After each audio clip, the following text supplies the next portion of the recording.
Hello everyone, welcome to Club Deck Corner here on Club at 22, the Rangers podcast. This week, if you're anything like me, in terms of the world of Rangers, you're feeling rather tip-top about things. I am Scott Carney, and joining me tonight is Nicky Oven. Nicky, it's only me and you. I thought all of them would have busted their nut to try and get on tonight, mate. I know, what a weekend. It's almost the old if Carlsberg did weekends, didn't he? I dare say if anybody on Friday night wouldn't have guessed. They might have thought we might have went top, maybe on goal difference, maybe if things went well, but I don't think many people would have guessed that we would have went 2 points clear at the top of the table, given the fixtures, certainly on paper anyway. So, no, likewise, I'm delighted to be on, mate, and hopefully have a good conversation about what happened over the weekend. Oh, yes, we will, mate. Yes, we will. Yeah, I'm the same, mate. I don't think I would have envisaged to being in that position at 2 o'clock on Sunday afternoon, but it's a very welcome return to the top of the league for us. And yes, before Andy says anything, I know the league's not won yet, but we're going to enjoy this. I think we're going to enjoy this, and rightfully so. I think we should be. Before we get started, shameless plug as always to support the channel. You please subscribe, please like the video. You can join the channel for as little as 99p a month, and you can also buy the podcast a coffee via buymeacoffee.com. All the links are in the description for this podcast. Also, please subscribe. It's free to subscribe. It helps the podcast out massively. It's free. All you need to do is sign into, I don't know, Google or something like that through YouTube and just subscribe. It's an easy thing to do. It would make a huge difference to us. So, Nicky, only one place to start, and that is the 3-0 win over St Johnstone in Perth on Sunday.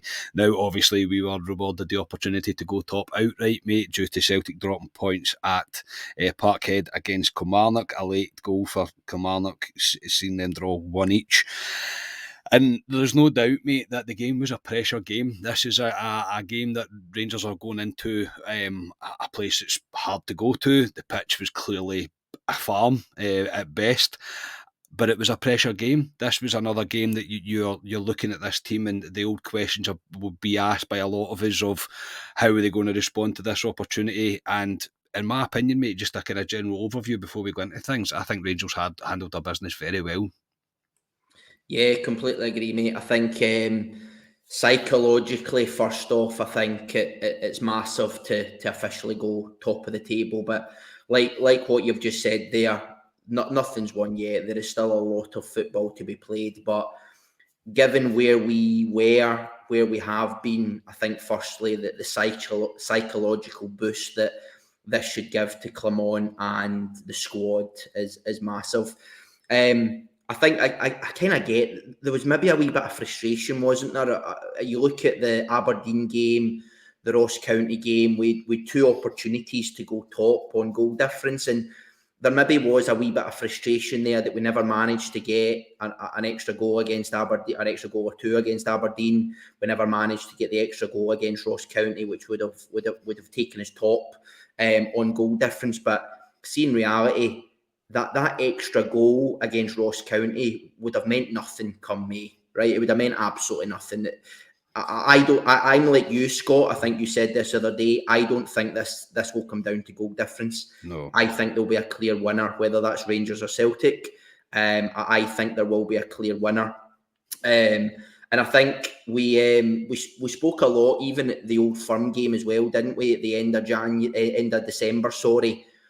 I didn't think that was going to be a decider. Obviously, we were all massively disappointed coming off the back of it. But again, I didn't think it was going to be decided. And I think collectively, us as a group have all pretty much agreed that we thought the team who had the best window and negotiated the January and February fixtures the best would probably go on and win the title.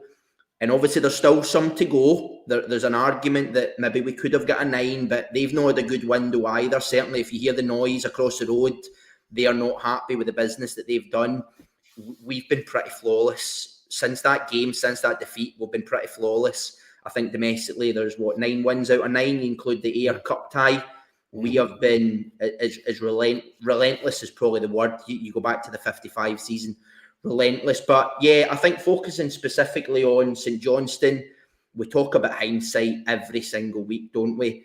At the time, you're nervous and you're going, oh God, the scar tissue, what's going to happen here? I put a text in the WhatsApp about half an hour in. I thought, I can't watch much more of this. I know. I thought this has just got dropped points written all over it. As you say, an absolute coup field. The ball was just bouncing all over the place. They just set up to just frustrate and kill any momentum that anybody tries to build in terms of football. But no, again, really strong victory. And when you watch it back, we were never really under pressure, were we? We were never really under the cosh. I think there was maybe a wee 5-minute spell in the first half where they started to get a bit of momentum, but they never tested us. They never tested Butland. And I think, again, I think the start of the second half, they kind of came out the traps a wee bit, but I felt as if our game management has improved massively over the last few weeks. And we managed it well. We started to dominate again, and then obviously we get the penalties, and eventually that just kills the tie. And to be honest, it was 3-0. It could have been 5 or 6. And I think you look at the fixture again, it is another fixture where we have stopped a team getting a shot on target. Butland didn't have a save to make. And I think if you look at that since that January window in the winter break, that's been a common theme, stopping teams being able to get towards our goal. Yeah, they'll have shots for 20 and 30 yards that will go wide and they'll go over the bar, etc. But actually stopping them, making Jack Butland make saves is what will win you titles, right? We always talk about good forward lines will win you games, good defences will win you titles, and I thought we looked really, really solid again. Yeah, we did, mate. The stats they're not as obviously as pleasing as they maybe were to read after the Ross County fixture, but 15 total shots, 5 on target for Rangers, 4 shots in total for St Johnstone, 0 on target. As you mentioned, there was nothing for Jack Butland to do, and in hindsight, it is a wonderful thing because the emotion is taken out of the game. We were all fully emotional when we were watching it, and the first half an hour was not an easy watch. It really wasn't. Nothing happened. Genuinely, absolutely nothing for either keeper. There was all the play was happening, breaking down in the middle of the pitch or towards our right hand side. There was nothing, literally nothing to report, and I was sitting watching it going, please just going to just score, going to just score, because if you score, everything will change. It always does. And step forward, a man that's we were saying, I think on the pod, I think the one Jamie and I done, where he asked me who'd made the best impression so far out of Cortez and Diamondi. I think both of them now, because I thought he was superb, honestly, and that kind of pitch to still have an impact on the game the way that he did, and his goal it's beautiful. The way that he catches the ball under his left foot, rolls it in front of himself, strikes the ball into the bottom corner, mate, and it was a fantastic finish. I'm excited to see more of him, but a great goal, mate, and from the moment that we scored, I thought, we'll win this now. Yeah, I think. I mean, the key thing for me is there's a diversity. I think in the goals we're scoring at the minute. Yeah, Look, we're scoring different goals. I think some of the challenges we've had in the past is we rely so much on James Tavernier and Borna Barisic, to stick one on somebody's head. And St Johnstone are one of the teams that you don't win a lot in the box. And I said again, if we revert to, because obviously Borna Barisic came into the team, if we revert to Borna Barisic and James Tavernier are just going to hump the ball from deep into that box, it is going to be a very, very frustrating hour and a half. But yeah, Diamondi, I mean, the touch was unbelievable, because it's like he almost rolled it with his studs, because he didn't have a lot of time. It kind of came back at him quite quick. Mm-hmm. There was a guy on his arse. So to have that technique to just roll it onto his right foot, and it was a brilliant strike, reminded me a lot of Cantwell at Easter Road. Minimal backlift, going away from the goalkeeper into that kind of near post. And that's kind of what we need is those moments of quality. I think on Diamondi, we spoke back in January about what we all wanted in the window. I said I wanted a centre mid.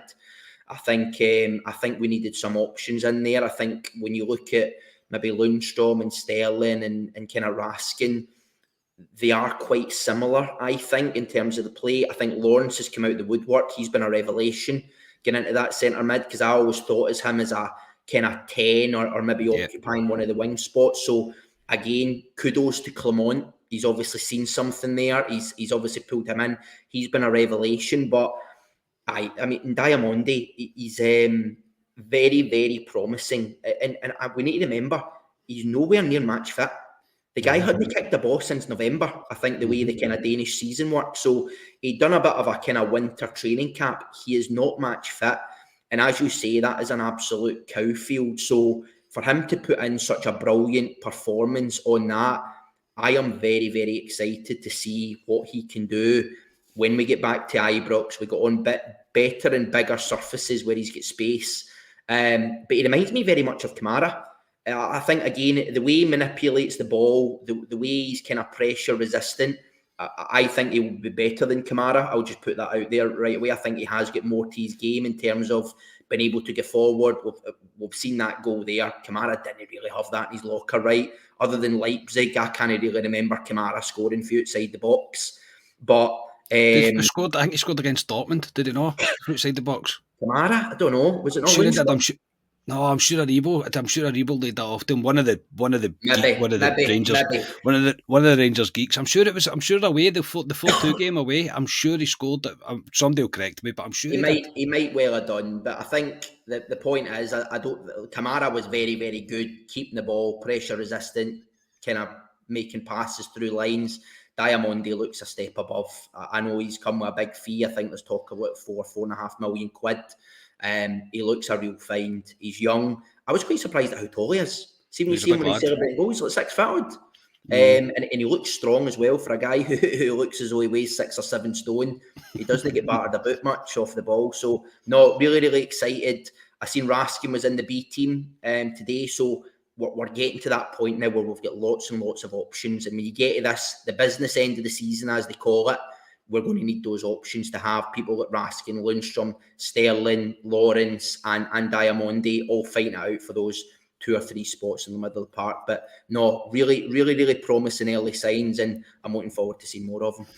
Yeah, I think for anyone to really make an impact in a game like that, a pitch like that, for somebody to be talking about you in a positive term, you must have something about you, because there wasn't a lot to take. There wasn't many shining lights for players, and it's not a criticism of the team. It's we are playing on a pitch that we can't play our football on, and we're trying to adapt, and you're basically just grinding out the game. It's kind of what Scottish football is. You can come to Ibrox, you can play amazing attacking football. Some of the football we played against Ross County was amazing, like some of the best football I've seen in years at Rangers. And then really Sunday was just all about grinding out the result, and I thought Rangers were in full control of the game from kind of start to finish, really. So yeah, an iffy 30 minutes at the start, but from when we scored, I thought there was only ever going to be one winner in the team, in the game, to be honest. But Diamonde and Lawrence look like they might be kind of switching between the two now. I don't know what it spells for Raskin. Obviously Ryan Jack again was missing from the squad altogether, so there might be a bit of kind of rotation happening probably between Lawrence and Diamonde. But you're right, I think Lawrence has made a great impression as well in this kind of hybrid 8 role, if you like, and I'm excited to see more of both of them really playing in that position. And I think, just to interject quickly, I was listening to, I think it was actually one of the pods today, I can't remember what, and or it was maybe Twitter, there was a few comments about maybe St Johnstone not defending well because we went kind of back to front quite quick, and that doesn't bother me. See some of these games, you need to be dynamic, you need to change things up, right? There will be instances where you can't play the pretty football, you can't play the kind of patterns of play that you work on in training through the week. Sometimes you need to just go back to front, and I think that is one of the things that we've adapted to very well under Clement. I think with Rangers, some of the challenges we've had in the past is you've got plan A, and if plan A doesn't work, you just try and do plan A better, right? Because we don't really have a plan B. I think that's one of the massive qualities of Clement, is he's brought a bit of sort of diversification into the way we play. There are games where we're maybe knowing it for one reason or other. Maybe players aren't turning up, or it's the park, or do you know what I mean? We can't break that. We eventually got over the line. We've got over the line in most of them, and I think that's one of the key things. But yeah, I think we've got lots of options in midfield. As I say, there will be lots of games. I know we've got a free midweek this week, but if you look ahead, we have some tough fixtures coming up. We'll obviously get Europa League coming into that as well. The Scottish Cup will ramp up as well, so we will have lots of fixtures. I know we're going to come on and talk a bit about rotation, but I think one of the other big things for me, Scott, at the weekend was, and I know Clement is very much one game at a time, right? Very much the same as what Gerrard was. But we as fans look ahead, don't we? We always look ahead. And I think one of the things that struck me was we have 3 difficult fixtures. We have St Johnstone away, we have Hearts at home who are flying, albeit I think Shankland's dragging them through a lot of their games. We then have Kilmarnock away. We all know what Kilmarnock away is like. The last thing you want, mate, is to fall at the first hurdle, because then the pressure massively ramps up. So again, to go over the line on that, it just eases a bit of the pressure again. We roll on to Hearts. If you get a win there, it eases the pressure again. You rock up to Kilmarnock and hopefully you get the 3 points as well. Yeah, without kind of jumping ahead and kind of ruining Friday's pod, but I'm not half looking forward to Saturday, mate. See, us now kind of rightfully top, going in against a team that are sitting third, playing good football, as you say. They're doing well in the league. They look like they're making third position very much their own. I don't think they'll be caught. I think they will finish third. And yeah, Saturday 3 o'clock against a team like that at Ibrox, that's what it's all about. It's what you go to football for. It's why you're a football fan. I can't wait. Honestly, I already cannot wait for Saturday. But that's for later in the week. We'll come to that later down the line. We'll continue with where we were. Into the second half, mate, we made a substitution with Sterling coming on for Scott Wright. I don't want to bash. I really don't. But he's not a starter for me, Scott Wright. I think he's still going to play a part in the with the rest of the season because of this rotation that we're using, which we will come to as well.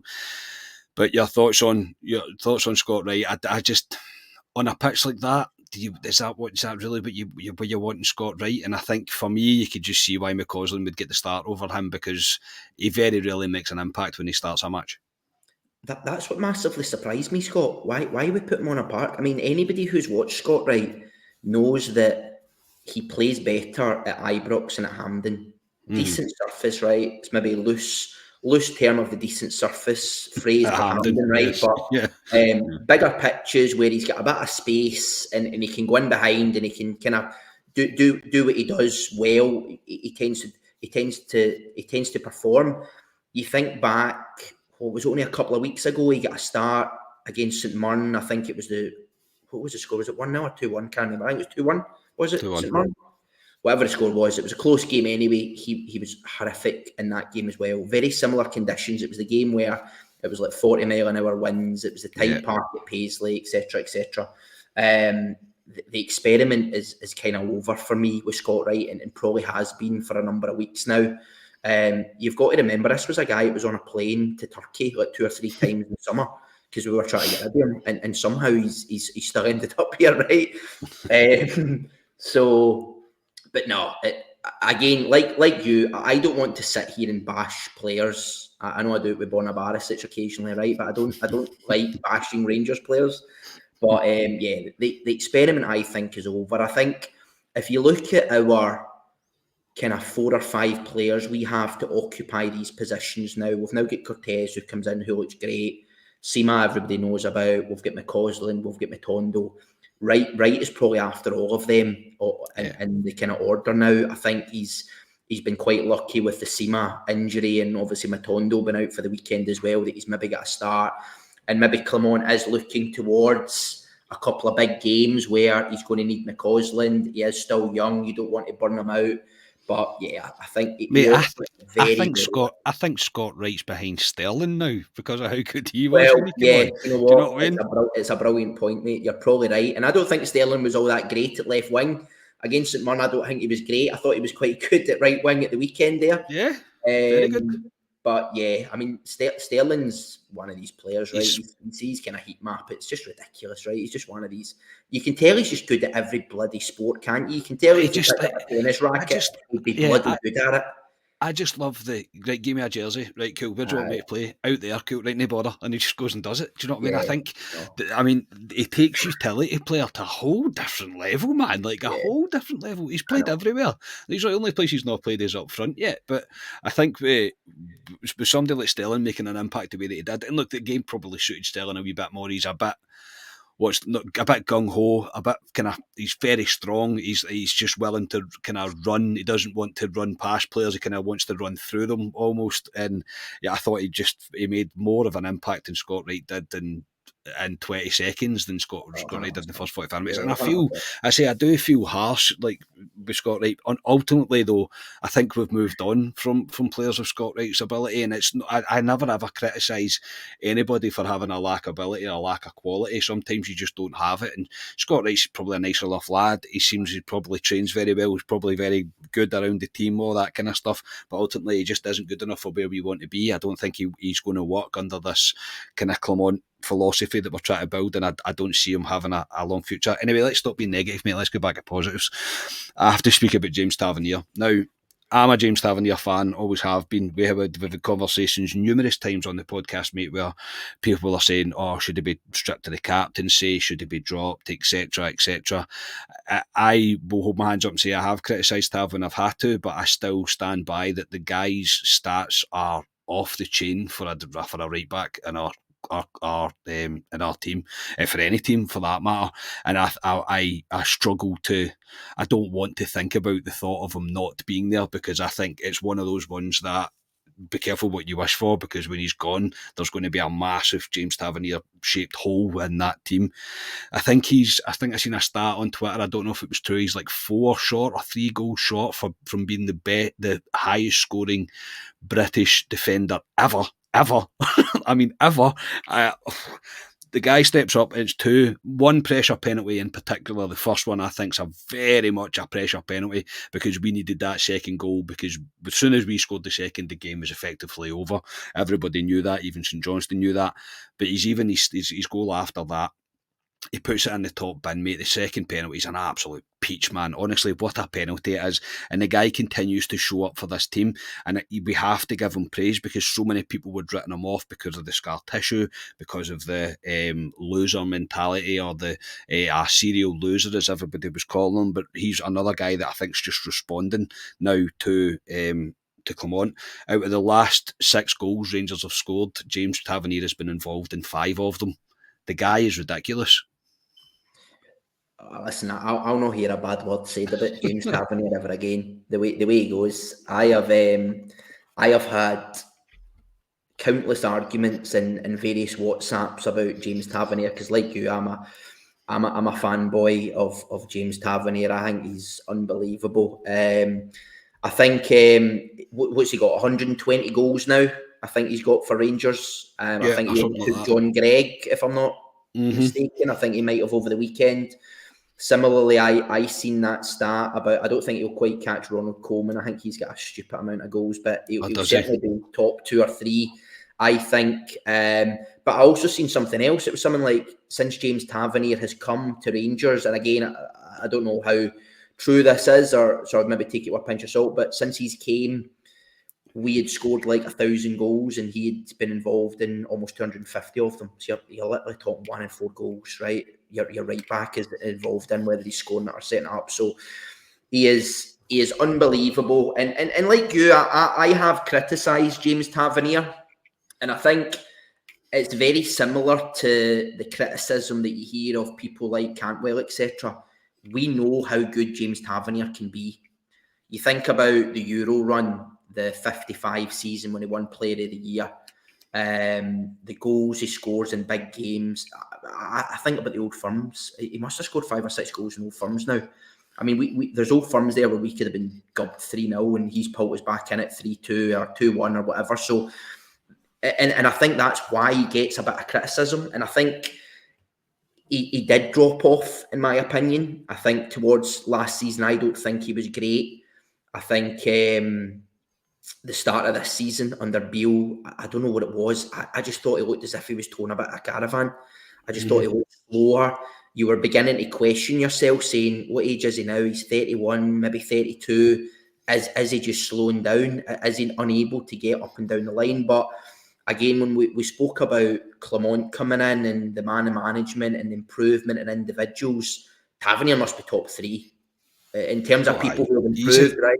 Lundstrom, Tavernier, maybe 1 or 2 others. Cantwell, you could maybe argue. James Tavernier is definitely in that conversation, because he has went up a new level. And yeah, you're absolutely right. A massive moment. I couldn't watch TV. The first penalty, to be honest. It was one of the ones where I was like, Wayne's get out my way, because I need a moment in myself here just to hear the sound. But a massive moment. to put it almost in the top bin, right? It was almost in the side netting.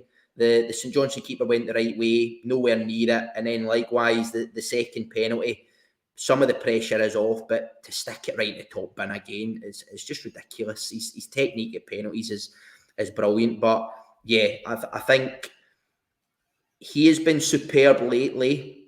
I think when we talk about Rangers Player of the Year, Butland has probably been unanimous. I think most people is going, it's Jack Butland.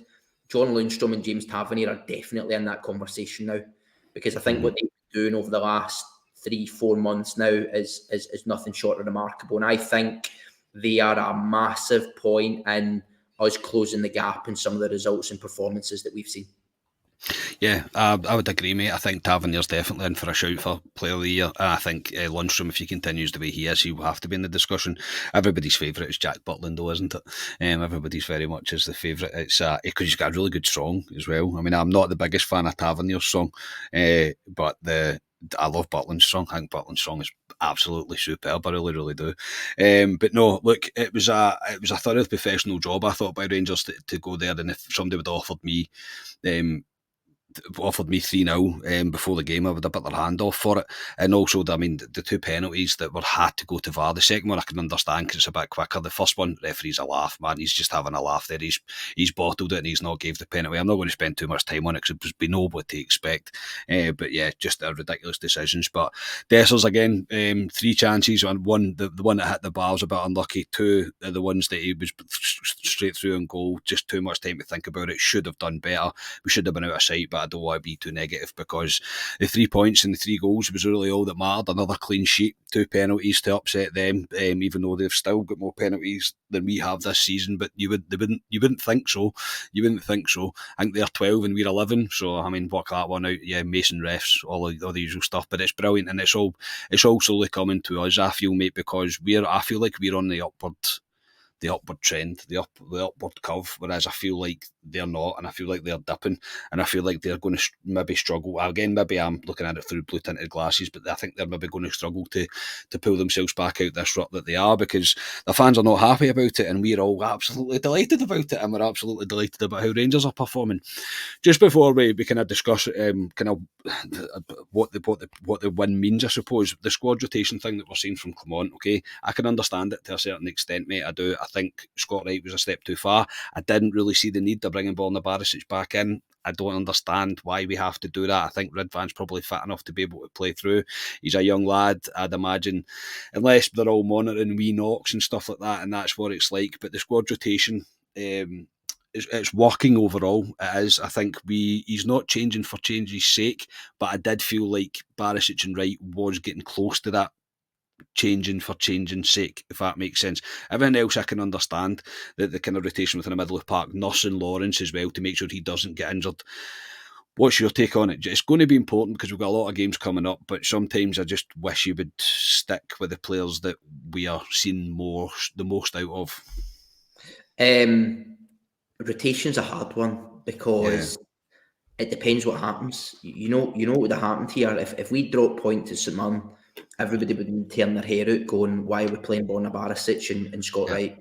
Again, hindsight, we won the game comfortably. We've come through it unscathed.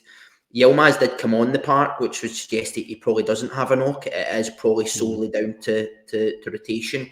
I think the one thing that strikes me with Clement is he is massive on unity. Again, I think we mentioned a wee bit. We're not in any way suggesting that he is of the quality of somebody like Klopp, but he is very Klopp-esque.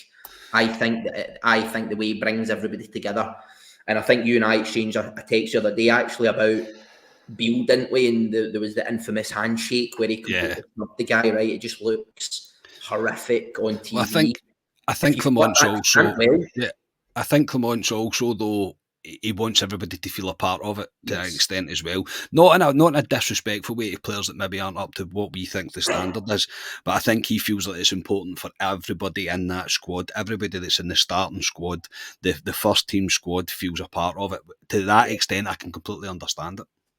And that's where I was kind of going was, I think if you look in comparison to Cantwell came off after 60 minutes. He looked a wee bit disgruntled about coming off, as footballers do. Clement spent 30, 40 seconds talking in his ear, you know what I mean, raising Brilliant. up the spirits again. But I think, again, if you look at some of the quotes that have come out from Clement post the game St Mirren, he spoke a lot about the marathon. He's now talking about a story and everybody being part of the story, which I think I completely echo what you've said, Scott, is he wants everybody to be a part of it. He knows that there may come a time that he needs to rely on Borna Barisic. There may come a time where, through injuries or whatever it might be, he needs to rely on Scott Wright. And so he almost needs to keep these guys on board, get them all on the story, all pulling the same way, keeping them fit as well. There is an element of just keeping them sharp. As I say, Davies, Balogun, Raskin, I think we're all in the B team today for minutes. It's about keeping them all ticking over, because we've got a hell of a lot of games coming up, and we will utilise 20, 22 bodies of this squad to get through them. Yeah, and I've probably been slightly harsh on the rotation thing, because we've all got our favourite players for favourite positions. As fans, you always do, and I think it's probably more on that side. But for what he's doing, see if he continues to do it, and we continue to win 3-0 away at dodgy games like St Johnstone on terrible pitches, in a game that was potentially a banana skin for Rangers. I'm all for it. It's just one of those things that's been creeping up with people saying about Scott Wright, about Barisic or whatever. And I'm not bashing. It's just my honest opinion on things. No, I think Ridvan's more informed than Barisic, and I think McCausland's more form and right. But I can get why he's rotating. Yeah, There is a 100%. very big game coming up on Saturday. I think the other key thing as well is, listen, I would love for us to win the next 12 games in the league. There will probably come a bump in the road. Clement said it. There will be bumps in the road, and we probably need, as fans, to not overreact that this is all to do with squad rotation. Because again, I think Clement has now built up enough credit in the bank to say, oh yeah, he can change the team and he'll still get results. He can rely on different players to get the results. And I think when the inevitable bump in the road does come, we as fans probably need, it's all about the reaction, the next game, how we move on, and ensure that it doesn't. I mean, listen, hopefully it doesn't come. I mean, it might not come. I think it probably will. I think we've already won 9 in the bounds to go. What would that be? 21 to get through the season unscathed as well would be some achievement. So I do think there will be a bump in the road at some point. It's probably not going to be down to squad rotation though, because clearly he's doing it, and as you say, he's getting very positive results off the back of doing it as well. Yeah, he is. Yeah, he very much is, and you're right. There more than likely will be that bump in the road, and I think it's going to be for both teams. Though I don't believe for a second that it's just going to be us or just them. I think both teams will, and we have to expect it as well. You've got to remember that this isn't Clement's full squad yet. This isn't the guys that he's 100% happy with. There's still work to be done on the squad, and he'll know that himself. But again, even though I'm not criticising, but I was asking about the squad rotation, I still praise him for what he's managing to do with this squad. Look, the result itself doesn't. It means we go top. Yes, we've not been there. I think it was since August 2022. I seen a stat. I think that's what it was since we've been kind of outright top, and that's a long time overdue. And if you're starting to enjoy this and you're starting to believe and you enjoy that you're sitting top, quite right, you should be enjoying this. This is what it's all about. We're now fully in a title race, and we've got ourselves in a strong position. I would rather be in our position than be in theirs, and it's now up to what we do. And I think that's the biggest thing that I'm liking about it. We're not constantly looking at the other results maybe and going, oh, if they could do us a favour, It's now up to us. It's now fully in our control. There's still ups and downs to go. There's a lot of football to go, but I enjoyed every minute of it yesterday. I'm not going to lie. Nicky, in terms of the rest of the title race going forward, how big a result is yesterday for you? Is it? It was. I think it probably was, in my opinion. I think it was critical for Rangers to get 3 points yesterday, because it puts the big game doubt away. It puts the crumbling under pressure, the bottlers, the serial losers thing.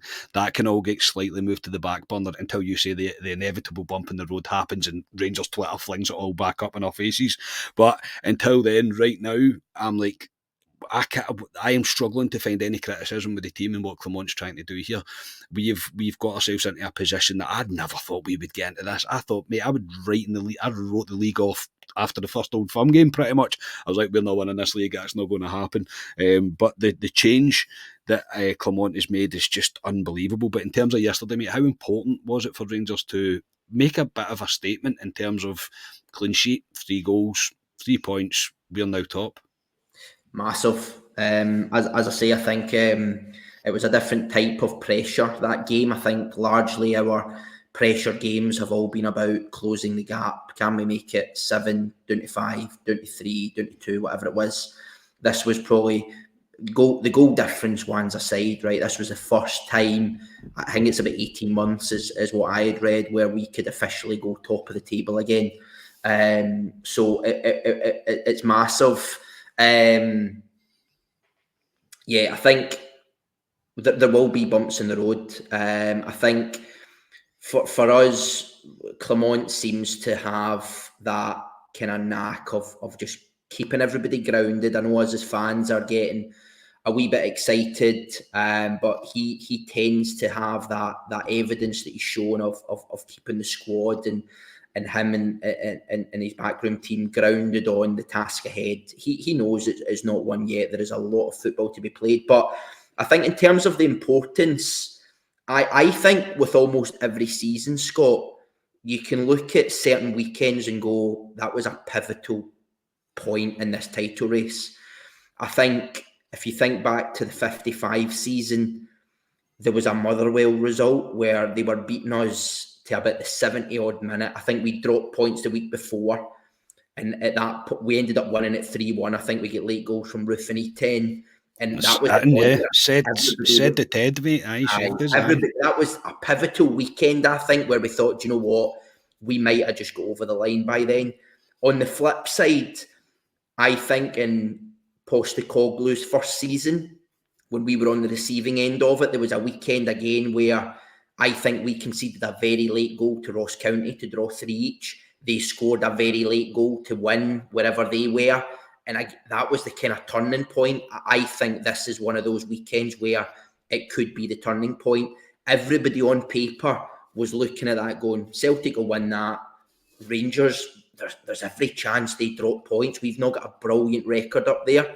It just seemed like one of those pitches and one of those games or weekends where 12 o'clock on the Sunday, St Johnstone, they've had an easy fixture on paper at Parkhead the day before. The Rangers slip up. Does this squad kind of let us down?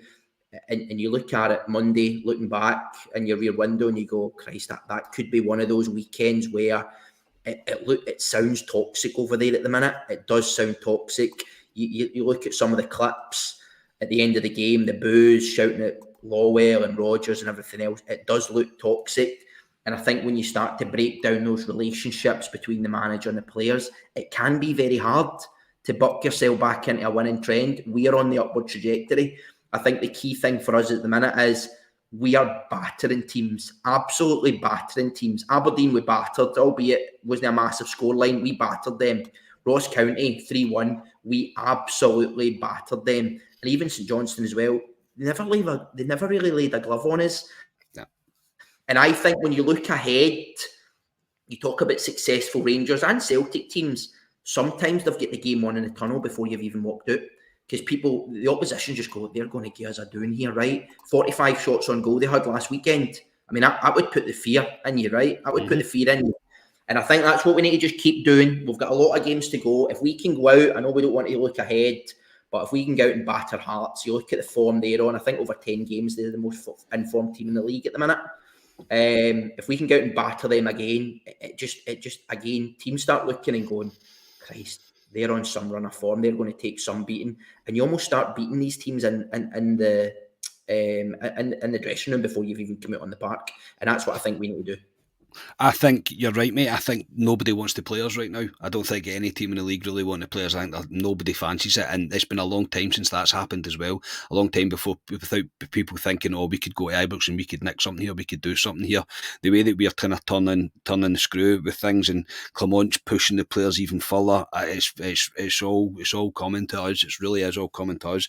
Looking as well, I know I don't want to jump too far ahead. Hearts is a huge game. I don't see Rangers going out there and battering them, but I think it'll be a very good game to go to. I think the atmosphere is going to be pretty incredible. I really do, and I honestly can't wait for it because I have the belief now. I have the belief that no matter what team that Clement picks, and you're probably sitting scratching your head thinking, what team would I pick going forward? What team is my starting 11? Because there's far too many impressive players right now. But I believe that what Clement's doing will work, if that makes sense. I've got full belief and I can completely back him. Even the squad rotation thing that I mentioned earlier, it's a slight niggle that I've got in the back of my mind. I don't care if we're winning 3-0. And I think Clement deserves now, and these players, they deserve absolutely every bit of support from us because they've earned it. They have earned it. They've turned this league around. And I think without talking too much about that lot of the other side of the city, it is a different pressure for them. They've had the comfort blanket for weeks, if not months now, that they've closed the gap maybe a wee bit. We've been not great from the form. We're still top. We've still got a gap. As I say, we can go to Hearts if we get a positive result. I think they then need to go to Fir Park, potentially 5 points behind. That is a whole new level of pressure. As to we can put the gap back between us is a whole different level of pressure. We've seen it with our team. We've fallen for that sort of pressure a couple of times in the past. It is a whole different type of pressure. We just need to concentrate on ourselves. As you say, it's completely in our hands now. We just keep winning games, we will win the title. But there is a lot of football to go. We can't get complacent. We need to continue being professional. I have full faith that Clement will keep us as professional as we have seen over the last couple of months. And we move on one game at a time. One game at a time, mate, absolutely for sure. I think we've done very well tonight, mate, to keep it subdued. But inside, I'm absolutely delighted of it. Things, you know, it's quite difficult to do that. But you've got, I get it, mate. Like you've got to stay grounded to an extent. But I'm still going to enjoy every bit of it. I told plenty of Celtic fans today that I was feeling very much top of things, which they didn't like, which they really didn't like. But it's good to have the bragging rights back, mate, and it's important for fans to have the bragging rights. Everybody knows that there's a lot of football left to be played, but by God, I'm going to enjoy it, and it's going to be a hell of a ride. But I'm fully strapped in, and I'm absolutely ready to go. I'm captain of the Clement train, mate. I really am. Nicky, before we finish up, anything else you'd like to add, mate? No, just another really good weekend. As I say, I think there was points there where you get nervous. We always talk about the scar tissue, don't we? There's how many occasions over the last 5, 6, 7 years Celtic have left the door ajar and we've fallen flat in our face. So it is nice to see that we are building a bit of a track record now of taking full advantage of that lot's slip-ups. And now we are in the driving seat. We are in the driving seat to go and do whatever we want this season, whatever we want to achieve. If it's a league and cup double, if it's a treble, it is now fully within our right to go and do that. And as I say, hopefully the squad and Clement can continue what they've been building over the last 3 or 4 months, because it's been pretty much flawless since he came in. Absolutely, yes, absolutely. Massive credit goes to Clement and to the squad, to the way they've responded to him. That will do us for tonight. So Club Deck Corner was on tonight because Jamie and I are going to the Rangers Charity Foundation True Blues Heroes Award. For all the money that you guys raised, we've been kindly invited along to receive our True Blue Heroes Award. So we're very much looking forward to that. There will be a wee vlog from that tomorrow night, but you'll be able to tune in and you'll be able to see a wee bit of that. But yeah, very much looking forward to it. Nicky, for tonight, that was a good one. That was an absolute pleasure. Thank you for joining me, mate. Yeah, one of the more positive pods, mate. I mean, they've all been pretty positive since I came on, right? I came on just in line with Clement. There's almost a correlation between me coming on here and Rangers starting to perform well. Yeah, you would think, mate. Yeah, you're a good luck. You're the good luck charm, mate. That's for sure. The squad obviously watch this, and get some Yeah, sort of of course, mate. inspiration potentially. Yeah, from you, mate. Yeah, probably. No, mate. good to Yeah. talk. Good to talk, mate. Looking forward to Friday night where we'll be previewing Hearts, another big weekend, another massive fixture for Rangers, and it's good, right? When your team's performing, you always look forward to the next game, right? You wish that we're playing Hearts tomorrow at the minute, Yeah. but now we're just going to need to entertain ourselves for a few more days and look forward to the weekend. Yes, that's it, mate. We just need to bide our time before we get to Ibrox on Saturday. So, yeah, thank you to everybody for tuning in. Please like the video, subscribe to the channel, all the usual stuff. There will be a video from the True Blues Hero Award tomorrow night on the YouTube channel, so make sure you tune into that. And, of course, we'll be back on Friday to preview the Hearts game. I hope to join the rest of your week. I'm pretty sure you will. Until I speak to you next time, we have been Club at 22, the Rangers podcast. Cheers, everybody.